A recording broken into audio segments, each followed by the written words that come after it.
This is Scott Becker with the Becker Private Equity Podcast, the Becker Business Minute.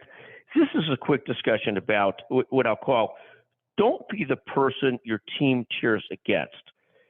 One of the things in business, in sports, in any sort of endeavor is there is this greatness to longevity in an organization.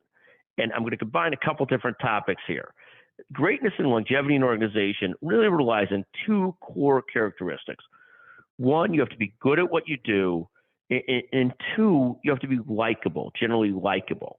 Now, we're really talking today about being a good teammate, being a bad teammate.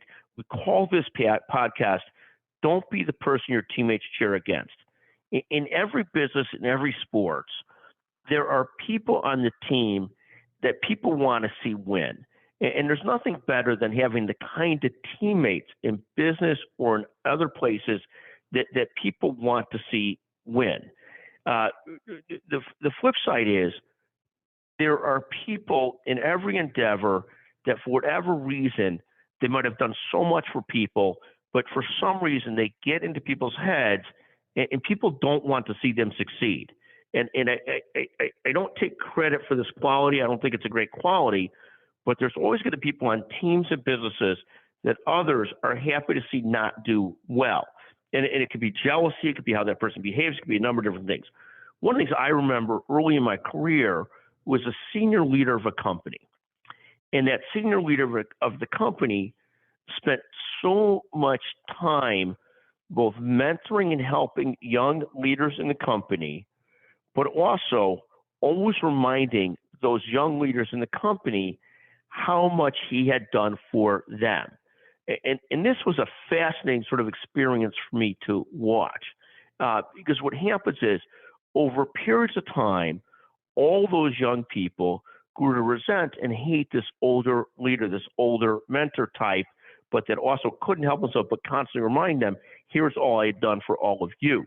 And this led him to be that kind of person that everybody in the team sort of at some point hated and couldn't wait to get rid of. And you see so much of this in business and in life, and it's a constant reminder of people to sort of pull back on your reminding people of what you do for them, pull back on your overbearingness, and so forth, because it's a very unlikable quality and doesn't go towards likability. The second thing we see in teams is there's often somebody on any team that everybody cheers against. And one of the goals in life, it's not so much you don't really want to be that person, and it happens for various different reasons. You do want to be a leader, you do want to do great things, and it's not that you want to hold your head down and avoid conflict, but you're trying to avoid being that person that for some reason nobody wants to work with, everybody cheers against, everybody can't stand, and it's a complicated thing to have that self-awareness to see it, to sort of see it and to be able to change behavior. We see it in all aspects of life. Again, the concept of today's podcast is don't be the person everybody cheers against. Don't be the person that always takes credit for everybody else's success. Don't be that person. Work towards both. How do you find a way to be competent at what you do and likable and thrive for the long run? Thank you for listening to the Becker Business Minute, the Becker Private Equity Podcast. If you hate this episode, and you're the first person to text that you hate this episode and why, text me at 773-766-5322, and we'll happily send you a $50 Amazon gift certificate. Thank you for listening to the Becker Business Minute, the Becker Private Equity Podcast.